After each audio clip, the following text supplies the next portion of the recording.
ನಮಸ್ಕಾರ ಸ್ನೇಹಿತರೆ. ಜಾನಕಿ ಅಮ್ಮನವರ ಅಂತ್ಯ ಸಂಸ್ಕಾರವು ನೆರವೇರುತ್ತಿದ್ದಂತೆಯೇ ಅವರ ಆಸ್ತಿಯ ವಿಲ್ ಈಗ ಸಿಕ್ಕಾಪಟ್ಟೆ ವೈರಲ್ ಆಗುತ್ತಿದೆ. ಅಷ್ಟೇ ಅಲ್ಲದೆ ಆಸ್ತಿಗಾಗಿ ಮೊಮ್ಮಗಳಾದ ಅಪ್ಸರಾ ವಿದ್ಯುಲಾ ಮತ್ತು ಸಾಕು ಮಗ ನವೀನ್ ಮಧ್ಯೆ ಕಿತ್ತಾಟ ಶುರುವಾಗಿದೆ. ಇನ್ನು ಜಾನಕಿ ಅಮ್ಮನವರು ತಮ್ಮ 500 ಕೋಟಿ ಆಸ್ತಿಯಲ್ಲಿ ಅರ್ಧದಷ್ಟು ಆಶ್ರಮಗಳಿಗೆ ದಾನ ಮಾಡಿಬಿಟ್ಟಿದ್ದಾರೆ. ಇನ್ನು ಜಾನಕಿ ಅಮ್ಮನವರ ಮಗ ಹಾಗೂ ಸೊಸೆ ಮಧ್ಯೆ ಡಿವೋರ್ಸ್ ಆಗಲು ಕಾರಣವಾದ್ರೂ ಏನು? ಅವರು ಡಿವೋರ್ಸ್ ಆಗಿರೋದಕ್ಕೆ ಮೊಮ್ಮಗಳಿಗೆ ಆಸ್ತಿ ಸಿಕ್ತಿಲ್ವಾ? ಇನ್ನು 9 ವರ್ಷಗಳಿಂದಲೂ ಜಾನಕಿ ಅಮ್ಮನವರು ಮೈಸೂರಿನಲ್ಲೇ ಇದ್ರು. ಆದರೂ ಕೂಡ ಯಾಕೆ ಅವರನ್ನ ದಸರಾ ಉದ್ಘಾಟನೆಗೆ ನಮ್ಮ ರಾಜ್ಯ ಸರ್ಕಾರವು ಕರೆದಿಲ್ಲ? ಸಾಕು ಮಗನ ಬಳಿ ಜಾನಕಿ ಅಮ್ಮನವರು ಆಡಿದ ಕೊನೆಯ ಮಾತುಗಳು ಈಗ ಸಿಕ್ಕಾಪಟ್ಟೆ ವೈರಲ್ ಆಗ್ತಿದೆ. ಜಾನಕಿ ಅಮ್ಮನವರ ಕೊನೆಯ ಆಸೆ ಏನಿತ್ತು? ಯಾಕೆ ಜಾನಕಿ ಅಮ್ಮನವರು ತನ್ನ ಕುಟುಂಬಸ್ಥರೊಂದಿಗೆ ಅಲ್ಲದೆ ಸಾಕು ಮಗನೊಂದಿಗೆ ಮೈಸೂರಿನಲ್ಲಿದ್ರು? ಈ ಎಲ್ಲಾ ಪ್ರಶ್ನೆಗಳಿಗೆ ಈ ವಿಡಿಯೋದಲ್ಲಿ ನಿಮಗೆ ಉತ್ತರ ಸಿಗಲಿದೆ. ಸ್ಕಿಪ್ ಮಾಡದೆ ಕೊನೆಯವರೆಗೂ ವಿಡಿಯೋವನ್ನ ತಪ್ಪದೇ ನೋಡಿ ಸ್ನೇಹಿತರೆ. ಇನ್ನು ಈ ಎಲ್ಲಾ ವಿವರಗಳನ್ನ ನೋಡುವ ಮುನ್ನ ಗಾನ ಕೋಗಿಲೆ ಜಾನಕಿ ಅಮ್ಮನವರ ಆತ್ಮಕ್ಕೆ ಶಾಂತಿ ಸಿಗಲಿ ಅಂತ ಹಾಗೂ ನಮ್ಮ ಕರ್ನಾಟಕದಲ್ಲೇ ಮತ್ತೆ ಹುಟ್ಟಿ ಬರಲಿ ಅಂತ ನೀವು ಕೂಡ ಬಯಸೋ ಹಾಗಿದ್ರೆ ಈ ವಿಡಿಯೋವನ್ನ ತಪ್ಪದೇ ಲೈಕ್ ಮಾಡಿ ಸ್ನೇಹಿತರೆ. ಹಾಗೂ ತಪ್ಪದೆ ಪ್ರತಿಯೊಬ್ರು ಕೂಡ ಓಂ ಶಾಂತಿ ಅಂತ ಕಮೆಂಟ್ ಮಾಡಿ ತಿಳಿಸಿ ಸ್ನೇಹಿತರೆ. ಸಹಜವಾಗಿ ಅಂತ್ಯ ಸಂಸ್ಕಾರವನ್ನ ಗಂಡು ಮಕ್ಕಳ ಕೈಲಿ ಮಾಡಿಸ್ತಾರೆ. ಆದರೆ ಜಾನಕಿ ಅಮ್ಮನವರ ಮಗ ತೀರಿಕೊಂಡಿದ್ದಾರೆ. ಹೀಗಿರುವಾಗ ಕುಟುಂಬದಲ್ಲಿರುವ ಸಂಬಂಧಿಕರಲ್ಲಿ ಯಾರಾದ್ರೂ ಒಬ್ಬ ಗಂಡು ಮಕ್ಕಳ ಕೈಲಿ ಅಂತ್ಯ ಸಂಸ್ಕಾರವನ್ನ ಮಾಡಿಸ್ತಾರೆ. ಆದರೆ ಜಾನಕಿ ಅಮ್ಮನವರ ವಿಷಯದಲ್ಲಿ ಅವರ ಮೊಮ್ಮಗಳಾದ ಅಪ್ಸರಾ ವಿದ್ಯುಲಾ ಅಂತ್ಯ ಸಂಸ್ಕಾರವನ್ನ ನೆರವೇರಿಸಿದ್ರು. ಇನ್ನು ಈ ಸಂದರ್ಭದಲ್ಲಿ ಅಪ್ಸರಾ ವಿದ್ಯುಲಾ ಅವರು ತುಂಬಾ ನಗುತ್ತಾ ಲವಲವಿಕೆಯಿಂದ ಕಾಣಿಸಿಕೊಂಡರು. ಇದರಿಂದ ಅನೇಕ ಕಡೆ ಟ್ರೋಲ್ಗೆ ಗುರಿಯಾಗಿದ್ದಾರೆ. ಯಾಕಂತಂದ್ರೆ ಜಾನಕಿ ಅಮ್ಮನವರ ಅಂತ್ಯ ಸಂಸ್ಕಾರಕ್ಕೆ ಬಂದ ಎಷ್ಟೋ ದೊಡ್ಡ ಸೆಲೆಬ್ರಿಟಿಗಳು ಕಣ್ಣೀರು ಹಾಕಿದ್ದಾರೆ. ಹಂಸಲೇಖ ಇರಬಹುದು, ನಟ ಶ್ರೀನಾಥ್ ರವರು ಇರಬಹುದು, ಸುಧಾರಾಣಿ ಅವರು ಇರಬಹುದು, ಹಿರಿಯ ನಟಿ ಭಾರತಿರವರು ಇರಬಹುದು. ಎಲ್ಲರೂ ಕೂಡ ಕಣ್ಣೀರು ಹಾಕುತ್ತಾ ಮಾಧ್ಯಮಗಳೊಂದಿಗೆ ತಮ್ಮ ನೋವನ್ನ ತೋಡಿಕೊಂಡ್ರು. ಆದರೆ ಮೊಮ್ಮಗಳಾದ ಅಪ್ಸರಾ ವಿದ್ಯುಲಾ ಯಾಕೆ ಭಾವುಕರಾಗಿ ಕಾಣಿಸಲಿಲ್ಲ? ಆದರೆ ಅದು ನಿಜ ಅಲ್ಲ ಸ್ನೇಹಿತರೆ. ಅವರ ಮನಸ್ಸಿನಲ್ಲಿ ಹೇಳಿಕೊಳ್ಳೋಕೆ ಆಗದಷ್ಟು ನೋವಿದೆ. ಯಾಕಂತಂದ್ರೆ ಜಾನಕಿ ಅಮ್ಮನವರ ಕುಟುಂಬದಲ್ಲಿ ಉಳಿದಿರುವ ಏಕೈಕ ಸದಸ್ಯರು ಎಂದರೆ ಇವರೊಬ್ಬರೇ. ಸ್ನೇಹಿತರೆ, ಜಾನಕಿ ಅಮ್ಮನವರು ರಾಮ್ ಪ್ರಸಾದ್ ವಿದ್ಯುಲಾರನ್ನ 1959ರಲ್ಲಿ ಮದುವೆಯಾದ್ರು. ಅವರಿಗೆ ಒಬ್ಬರೇ ಒಬ್ಬ ಮಗನಿದ್ದಾನೆ. ಅವರ ಹೆಸರೇ ಮುರಳಿ ಕೃಷ್ಣ.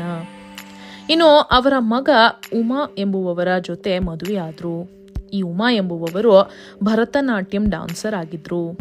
ಈ ಮುರಳಿ ಕೃಷ್ಣ ಹಾಗೂ ಉಮಾ ಅವರಿಗೆ 2 ಹೆಣ್ಣು ಮಕ್ಕಳಿದ್ದಾರೆ. ಮೊದಲ ಮಗಳ ಹೆಸರು ಬಂದು ವರ್ಷಾ ವಿದ್ಯುಲಾ ಅಂತ, ಎರಡನೇ ಮಗಳ ಹೆಸರು ಬಂದು ಅಪ್ಸರಾ ವಿದ್ಯುಲಾ. ಒಟ್ನಲ್ಲಿ ತಾತ, ಅಜ್ಜಿ, ಅಪ್ಪ, ಅಮ್ಮ, ಮಕ್ಕಳು ಈ ತುಂಬ ಕುಟುಂಬ ಸಂತೋಷವಾಗಿ ಒಂದೇ ಮನೆಯಲ್ಲಿ ಇತ್ತು. ಆದರೆ ವಿಧಿಯ ಆಟ ಅನ್ನೋದು ಸುಮ್ಮನಿರ್ಬೇಕಲ್ವಾ? ಒಬ್ಬೊಬ್ಬರೇ ಸಾವನ್ನಪ್ಪುತ್ತಾ ಬಂದ್ರು. ಮೊದಲಿಗೆ ಜಾನಕಿ ಅಮ್ಮನವರ ಗಂಡ ರಾಮ್ ಪ್ರಸಾದ್ ರವರು ಹೃದಯಾಘಾತದಿಂದ ನಿಧನ ಹೊಂದಿದ್ರು. ಆನಂತರ ಮಗ ಹಾಗೂ ಮೊಮ್ಮಕ್ಕಳಿಗಾಗಿ ಜಾನಕಿ ಅಮ್ಮನವರು ತಮ್ಮ ಜೀವನವನ್ನ ನಡೆಸ್ತಾ ಇದ್ರು. ಆದರೆ ಮಗನ ಜೀವನದಲ್ಲಿ ಎಲ್ಲವೂ ಕೂಡ ಸರಿ ಇರಲಿಲ್ಲ. ಮಗ ಮುರಳಿ ಕೃಷ್ಣ ಹಾಗೂ ಸೊಸೆ ಉಮಾ ಕಾರಣಾಂತರಗಳಿಂದ ಡಿವೋರ್ಸ್ ಪಡೆದರು.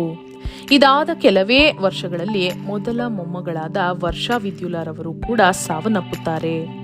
ಅಮೆರಿಕದಲ್ಲಿ ಸ್ಕೂಬಾ ಡೈವಿಂಗ್ ಮಾಡಬೇಕಾದ್ರೆ ಅಗ್ನಿ ಅವಘಡ ಸಂಭವಿಸಿ ಮೊದಲ ಮೊಮ್ಮಗಳು ವರ್ಷಾ ವಿದ್ಯುಲಾ ಸಾವನ್ನಪ್ಪುತ್ತಾಳೆ. ಇದಾದ ಕೆಲವು ವರ್ಷಗಳಲ್ಲಿ ಮಗ ಮುರಳಿ ಕೃಷ್ಣ ಹೃದಯಾಘಾತದಿಂದ ಸಾವನ್ನಪ್ಪುತ್ತಾರೆ. ಇದರಿಂದ ಜಾನಕಿ ಅಮ್ಮನವರು ಸಿಕ್ಕಾಪಟ್ಟೆ ಕುಗ್ಗಿ ಹೋಗಿದ್ರು.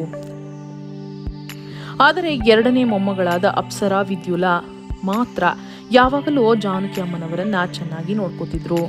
ಇನ್ನು ಅಪ್ಸರಾ ವಿದ್ಯುಲಾ ಅವರು ಇರೋದು ಬೆಂಗಳೂರಿನಲ್ಲಿ. ಇವರು ಒಬ್ಬ ಯೋಗ ಟೀಚರ್. ಇವರು ಅಹಂ ಯೋಗ ಎಂಬ ಇನ್ಸ್ಟಿಟ್ಯೂಟ್ ಅನ್ನ ಓಪನ್ ಮಾಡಿದ್ದಾರೆ. ಬೆಂಗಳೂರು, ಹೈದರಾಬಾದ್, ಚೆನ್ನೈನಲ್ಲಿ ಇವುಗಳ ಬ್ರಾಂಚಸ್ಗಳು ಇವೆ. ಇವರೇ ಖುದ್ದಾಗಿ ಅಲ್ಲಿ ಯೋಗ ಹೇಳ್ಕೊಡ್ತಾರೆ. ಇನ್ನು ಇವರು ಗಣೇಶ್ ಚಂದ್ರಶೇಖರ್ ಎಂಬುವವರೊಂದಿಗೆ ಮದುವೆ ಕೂಡ ಆಗಿದ್ದಾರೆ.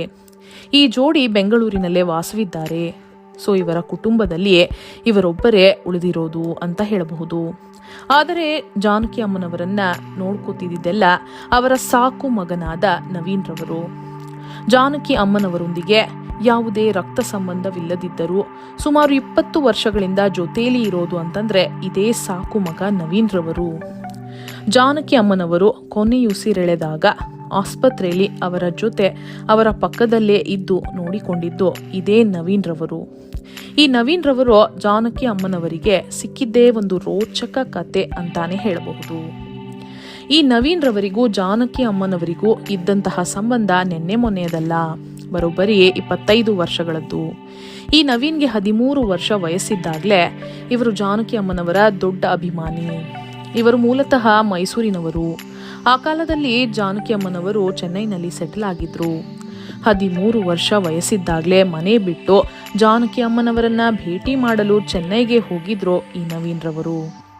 ಆದರೆ ಜಾನಕಿ ಅಮ್ಮನವರನ್ನ ಭೇಟಿ ಮಾಡಲು ಸೆಕ್ಯೂರಿಟಿ ಗಾರ್ಡ್ ಬಿಟ್ಟಿರಲಿಲ್ಲ. ಆದರೆ 2 ದಿನ ಮನೆಯ ಮುಂದೆನೆ ಕಾಯುತ್ತಾ ಕೂತಿರ್ತಾನೆ. ಇದನ್ನು ತಿಳಿದ ಜಾನಕಿ ಅಮ್ಮನವರು ಅವನನ್ನ ಮನೆಗೆ ಕರೆಸಿ ಬಟ್ಟೆ ಕೊಡಿಸಿ ಕಾಸು ಕೊಟ್ಟು ಮತ್ತೆ ಊರಿಗೆ ವಾಪಸ್ ಕಳಿಸ್ತಾರೆ. ಆದರೆ ನವೀನ್ ರವರು ಯಾವಾಗ್ಲೂ ಜಾನಕಿ ಅಮ್ಮನವರ ಜೊತೆಗೆ ಫೋನ್ನಲ್ಲಿ ಕಾಂಟ್ಯಾಕ್ಟ್ನಲ್ಲಿದ್ರು. ಈ ನವೀನ್ದೇ ಒಂದು ಫರ್ನಿಚರ್ ಅಂಗಡಿ ಇದೆ. ಅಂಗಡಿಯ ಹೆಸರು ಜಾನಕಿ ಫರ್ನಿಚರ್ ಮತ್ತು ಟಿಂಬರ್ ಎಂದು. ಇದು ಕೂಡ ಜಾನಕಿ ಅಮ್ಮನವರೇ ಉದ್ಘಾಟನೆ ಮಾಡಿದ್ರು. ಇನ್ನು 2017ರಲ್ಲಿ ಜಾನಕಿ ಅಮ್ಮನವರು ಗಾನ ಜಗತ್ತಿಗೆ ವಿದಾಯವನ್ನ ಹೇಳಿದ್ರು. ಆಗ ಅವರು ಸೆಟಲ್ ಆಗಬೇಕು ಅಂತ ತೀರ್ಮಾನ ತೆಗೆದುಕೊಂಡಿದ್ದೆ ಈ ಮೈಸೂರಿನಲ್ಲೇ. ಅದಕ್ಕೆ 2 ಕಾರಣಗಳು ಇವೆ. ಮೊದಲಿಗೆ ಜಾನಕಿ ಅಮ್ಮನವರ ಗಂಡನ ಊರು ಕೂಡ ಮೈಸೂರೇ. ಎರಡನೆಯದು ತನ್ನ ವೀರಾಭಿಮಾನಿಯಾದ ನವೀನ್ ಕೂಡ ಮೈಸೂರಿನವರೇ. ಅದಕ್ಕಾಗಿ ತಮ್ಮ ಕೊನೆಯ ದಿನಗಳನ್ನ ಮೈಸೂರಿನಲ್ಲೇ ಕಳೆಯಬೇಕೆಂದು ಜಾನಕಿ ಅಮ್ಮನವರು ತೀರ್ಮಾನ ತೆಗೆದುಕೊಂಡ್ರು. ಇನ್ನು ಮೈಸೂರಿನಲ್ಲಿ ದೊಡ್ಡ ಬಂಗಲೆ ಮತ್ತು ಫಾರ್ಮ್ ಹೌಸ್ ಅನ್ನ ಕೂಡ ಜಾನಕಿ ಅಮ್ಮನವರು ಹೊಂದಿದ್ದಾರೆ. ಈ ನವೀನ್ ರವರು ಪ್ರತಿದಿನ ಬೆಳಗ್ಗಿನಿಂದ ಸಂಜೆಯವರೆಗೂ ಜಾನಕಿ ಅಮ್ಮನವರ ಜೊತೆಗೆ ಇರ್ತಿದ್ರು. ಇನ್ನು ಮೊಮ್ಮಗಳು ಅಪ್ಸರ ವಾರಕ್ಕೊಂದು ಬಾರಿ ಜಾನಕಿ ಅಮ್ಮನವರನ್ನ ಬಂದು ಭೇಟಿ ಮಾಡ್ತಿದ್ರು. ಇನ್ನು ಮೂಲಗಳ ಪ್ರಕಾರ ತಿಳಿದು ಬಂದಿರೋದು ಏನಪ್ಪಾ ಅಂತಂದ್ರೆ ಜಾನಕಿ ಅಮ್ಮನವರಿಗೆ 500 ಕೋಟಿ ರೂಪಾಯಿಗೂ ಅಧಿಕ ಆಸ್ತಿ ಇದೆ ಅಂತ.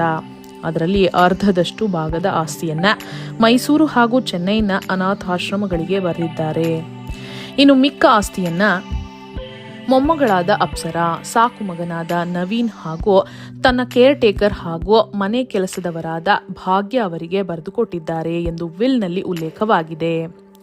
ಈಗ ಈ ವಿಚಾರವಾಗಿ ಮೊಮ್ಮಗಳು ಅಪ್ಸರಾ ಮತ್ತು ಸಾಕು ಮಗ ನವೀನ್ ಮಧ್ಯೆ ಮನಸ್ತಾಪಗಳು ಉಂಟಾಗಿದೆ. ಸ್ನೇಹಿತರೆ, ಮತ್ತೊಂದು ಕಡೆ ಕರ್ನಾಟಕ ರಾಜ್ಯ ಸರ್ಕಾರದಿಂದ ಜಾನಕಿ ಅಮ್ಮನವರಿಗೆ ತುಂಬಾನೇ ದೊಡ್ಡ ಮೋಸ ಅಥವಾ ಅನ್ಯಾಯವಾಗಿದೆ ಅಂತಾನೆ ಹೇಳಬಹುದು. ಯಾಕಂತಂದ್ರೆ ಜಾನಕಿ ಅಮ್ಮನವರು ಸುಮಾರು 9 ವರ್ಷಗಳಿಂದ ಮೈಸೂರಿನಲ್ಲೇ ಇದ್ದಾರೆ. ಆದರೆ ಅವರನ್ನ ಒಂದು ಬಾರಿಯೂ ಕೂಡ ಮೈಸೂರು ದಸರಾ ಉದ್ಘಾಟನೆಗೆ ಕರೆದಿಲ್ಲ.